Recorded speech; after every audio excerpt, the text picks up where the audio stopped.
Germany produced one of the most feared weapons of World War II, 56 tons of steel and firepower that could destroy any Allied tank at ranges beyond retaliation. The Tiger tank. Its legend was forged in Tunisia, hardened in Normandy, and written into history at Kursk. But when the war ended in May 1945, more than 1,000 Tigers vanished from battlefields across Europe. They did not roll into museums. They did not wait to be preserved. Most were cut apart where they stood, melted down for scrap, or buried beneath the roads they once dominated. Of the 1,347 Tiger I tanks built between 1942 and 1944, fewer than 10 survive today. The tank that seemed indestructible met a fate more final than any battle could deliver. Before we go deeper into how this decision changed the way history remembers this machine, make sure to subscribe for more history that actually happened. The Tiger was never meant to be mass-produced. It was engineered as a breakthrough weapon, a battering ram designed to smash through Soviet defenses and break the stalemate on the Eastern Front. Production began in August 1942 at the Henschel und Sohn factory in Kassel, Germany. The first tanks rolled off the line at 25 per month. Each Tiger required more than 300,000 man-hours to build. The turret alone weighed 11 tons. The armor plate measured 100 millimeters thick at the front, 80 millimeters on the sides. The 88 millimeter KWK-36 gun could penetrate 100 millimeters of armor at 1,000 meters. No Allied tank in 1942 could match it. But building a Tiger was not just difficult, it was slow. The tracks were so wide that special narrow transport tracks had to be fitted before the tank could be shipped by rail. The overlapping road wheels, designed to distribute the tank's weight more evenly, created maintenance nightmares. Mud, ice, and debris jammed between the wheels and froze solid in winter. The Maybach HL-230 engine consumed fuel at a staggering rate. A Tiger could travel less than 100 miles on a full tank under ideal conditions. In combat, that range dropped to 60 miles. Every Tiger required constant mechanical attention. Every Tiger needed fuel that Germany increasingly could not provide. By April 1944, production peaked at 104 tanks per month. Then Allied bombing began to disrupt the factories. Steel shortages worsened. The Tiger II, a heavier and even more complex design, entered production in January 1944, further straining resources. Tiger war production ended in August 1944. In total, 1,247 Tiger I tanks were completed. Another 489 Tiger II tanks followed before production ceased in March 1945. Combined, fewer than 2,000 Tigers were built during the entire war. Germany produced over 8,000 Panzer IV tanks and 6,000 Panther tanks in the same period. The Tiger was rare even when it was new. The first Tigers entered combat in September 1942 near Leningrad. They broke down. Inexperienced crews abandoned them. The Soviets captured one intact. Soviet engineers took it apart piece by piece, measuring every dimension, testing every weakness. The reports went straight to Stalin. The Tiger had thick armor and a powerful gun, but it was heavy, slow, and vulnerable from the sides and rear. Soviet doctrine adapted immediately. Do not duel a Tiger from the front. Maneuver. Flank. Overwhelm with numbers. The Soviets had the numbers. In Tunisia, the British faced Tigers in February 1943. Churchill tanks engaged them at close range and were destroyed. The 6-pounder gun could not penetrate the Tiger's frontal armor. British commanders requested heavier weapons. The 17-pounder anti-tank gun was rushed into service. On April 21, 1943, tanks from the 48th Royal Tank Regiment engaged Tigers near a ridge called Jebel Jaffa. One Tiger, tactical number 131, was hit. A shell jammed the turret ring. The crew abandoned the tank. British forces recovered it intact. Tiger 131 was shipped to Britain for evaluation. Engineers tested every system. Intelligence officers studied every design flaw. The reports confirmed what Soviet tests had already shown. The Tiger was formidable, but it was not invincible. Normandy proved it. The first Tiger IIs arrived in northern France in July 1944. They were assigned to heavy tank battalions tasked with stopping the Allied breakout. On paper, the Tiger II was superior to every Allied tank in firepower and armor. Its 88mm KWK-43 gun could destroy a Sherman at 2,000 meters. But in the hedgerows of Normandy, range meant nothing. Allied infantry used bazookas and Piat launchers at close range. Allied air power hunted Tigers relentlessly. Rocket-armed Typhoons patrolled the roads. A Tiger that stopped was a target.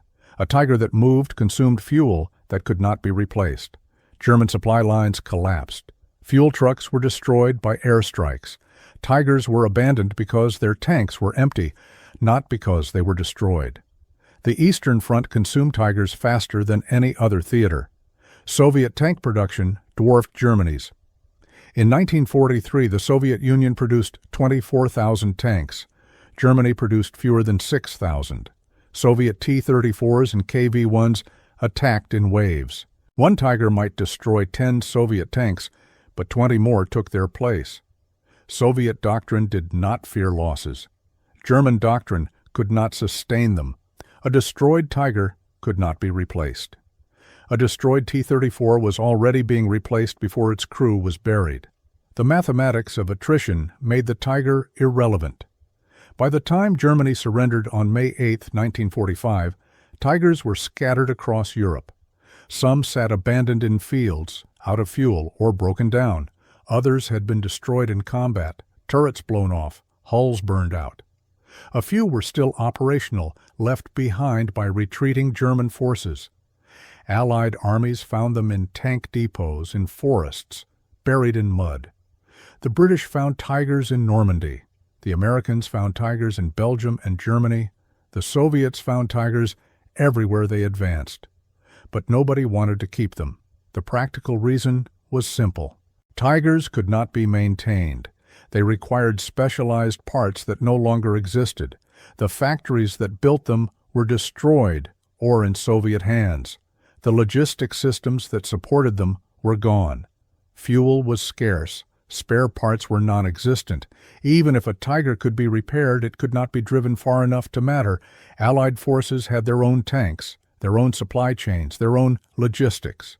There was no reason to preserve a tank that had tried to kill them months earlier. The Soviets captured more Tigers than any other Allied power. Some were tested at the Kubinka, proving ground outside Moscow. Soviet engineers fired every Soviet gun at captured Tiger armor to measure penetration. They compared the Tiger I to the Tiger II, the Panther, and the Ferdinand. The tests were thorough. The conclusions were unimpressive. Soviet reports noted that Tiger armor was thicker than Soviet tanks, but also more brittle. The welds were strong, but the steel cracked under repeated impacts. The engine was powerful, but unreliable. The transmission was complex and prone to failure. The Soviets saw no reason to copy German designs. They had already built the IS-2 heavy tank, which had thicker armor and a more powerful gun than the Tiger I. The Soviets needed steel, not museum pieces. Most captured Tigers were cut up for scrap. The British took a different approach. Tiger 131, captured in Tunisia, became the centerpiece of British tank evaluation. It was tested extensively in 1943 and 1944. British engineers measured its armor thickness, examined its gun, and evaluated its mechanical systems. The reports were detailed and precise. The Tiger's armor was effective, but the tank was too heavy and too slow for British doctrine. The 17-pounder gun was effective against the Tiger, and the Firefly variant of the Sherman could mount it. Britain did not need to build Tigers. Britain needed to kill them. Tiger 131 was eventually transferred to the Tank Museum at Bovington, where it remains the only operational Tiger I in the world. It was not preserved out of respect. It was preserved because it was unique. The Americans captured at least 2 Tigers, Tiger 7-12 captured in Tunisia, was shipped to the Aberdeen Proving Ground in Maryland for evaluation. American engineers tested it against American guns to determine the most effective methods of destroying it. The 76-millimeter gun on late-model Shermans could penetrate the Tiger's side armor at close range, but the frontal armor remained a problem. The 90-millimeter gun on the M36 tank destroyer was more effective. American doctrine emphasized mobility and combined arms. The Sherman was not designed to fight Tigers one-on-one. It was designed to advance with infantry and air support, while tank destroyers handled heavy armor. The tests confirmed American strategy. The Sherman remained in production. The Tiger remained an anomaly. Tiger 712 eventually ended up at Fort Benning, Georgia, where it was displayed outdoors for decades before being moved indoors for preservation. It was not saved because it was valuable. It was saved because someone decided it was too historically significant to scrap. France ended up with Tiger II No. 300, a command tank abandoned in August 1944 near Saumur. French forces recovered it after the war and transferred it to the Musée des Blindés. It was restored to running condition and remains the only operational Tiger II in the world. Another Tiger I was left as a memorial in Vimoutiers, Normandy, where it still stands beside a road. These tanks were preserved by accident, not intention. They survived because they were too difficult to move or because local authorities decided they had symbolic value. Most Tigers did not receive that consideration. The majority of German tanks, including Tigers, were destroyed where they lay. Across Europe, scrap dealers moved into former battlefields and began cutting up wrecks. Steel was desperately needed for post-war reconstruction. Germany's industrial infrastructure was shattered. France, Britain, and the Soviet Union needed steel to rebuild cities, factories, and railroads. Tanks were steel. Cutting torches turned Tigers into raw material. Armor plate became building girders. Turrets became scrap ingots. In some cases, Tigers were dynamited to break them into manageable pieces. In others, they were simply dragged to scrap yards and dismantled. The process was methodical, efficient, and final. German prisoners of war were assigned to clearing battlefields. They used cutting torches to dismantle destroyed vehicles. In Normandy, British forces established scrap yards where German POWs piled unusable steel for bulk shipment. Photographs from 1945 and 1946 show fields stacked with cut-up tanks, half-tracks, and armored cars. Tigers were not treated differently from Panzer IVs or Stuggy IIIs. They were all steel. They were all scrap. The few that remained intact were either too damaged to move, buried too deep to recover, or located in places where scrap collection was not economically viable.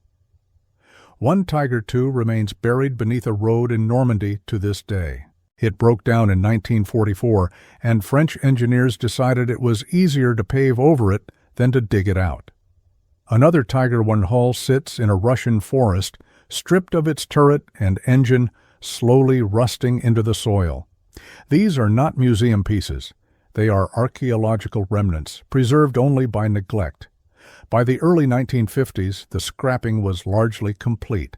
The Tigers that had terrified Allied tank crews were gone. The tanks that had symbolized German engineering and firepower had been reduced to raw materials and rebuilt into peacetime infrastructure. Of the 1,347 Tiger I tanks produced, 9 survive today. They are located in museums in England, France, Germany, the United States, and Russia. 2 are in private collections. Only one, Tiger 131 at Bovington, can still move under its own power. Of the 489 Tiger II tanks produced, fewer than 10 survive. Only one, the Saumur Tiger II, is operational. Combined, fewer than 20 Tigers of all types still exist. That represents less than 1% of total production. The Tiger's legend outlasted the tank itself. Films, books, and documentaries focused on its firepower and armor while ignoring its mechanical failures and logistical nightmares. Veterans remembered the Tigers that destroyed their units, not the Tigers abandoned by the roadside with broken transmissions. The myth grew stronger than the reality. The Tiger became a symbol of German engineering excellence, even though its complexity made it a strategic liability. Germany built a tank that could dominate any battlefield, but could not be built fast enough, supplied reliably enough, or maintained consistently enough to change the war's outcome. The Tiger's fate after the war reflected that reality. It was not preserved because it was effective. It was scrapped because it was impractical. The Allies did not fear the Tiger by 1945. They had learned how to destroy it, outmaneuver it, and outlast it. The Soviets overwhelmed it with numbers. The British outgunned it with 17-pounders. The Americans bypassed it with combined arms and air power. The Tiger was a relic before the war even ended. The few that survived did so by chance. Tiger 131 survived because British intelligence wanted to study it. Tiger 712 survived because the Americans wanted to test their guns against it. The Sommer Tiger II survived because French forces recovered it before scrap dealers arrived. The Kubinka Tiger survived because Soviet engineers wanted to compare it to their own designs. These tanks were not saved for posterity. They were saved for practical reasons, then kept because someone decided they were worth keeping. The others were cut apart and forgotten. Steel from Tigers built bridges in France, factories in Britain, and railroads in the Soviet Union. The tanks that once symbolized German military power became the raw material for European reconstruction. The irony was not lost on historians. The Tiger, designed to destroy, was ultimately destroyed and repurposed to rebuild. Today, the surviving Tigers sit in museums, static displays that can only hint at what they once represented. Tiger 131 runs twice a year at Bovington, its engine roaring for crowds who will never see it in combat. The Sommer Tiger II moves occasionally, a mechanical curiosity rather than a weapon. The rest sit motionless, surrounded by plaques and explanations, their ammunition racks empty, their fuel tanks dry. They are ghosts of a war that ended 80 years ago, preserved not because they were invincible, but because they were rare. The Tiger's story did not end with victory or defeat. It ended with cutting torches and scrap yards, with pragmatic decisions made by exhausted soldiers and overworked engineers who had no interest in preserving the machines that had tried to kill them. The Tiger survived in memory far longer than it survived in steel. The tank that dominated battlefields for 3 years vanished in less than 3 years after the war ended. That is the true fate of the Tiger tank. Not glory, not legend. Steel returned to the earth and the furnaces, repurposed and forgotten, leaving behind only the few that escaped the scrapyard by accident or design. Please don't forget to like, share, and subscribe.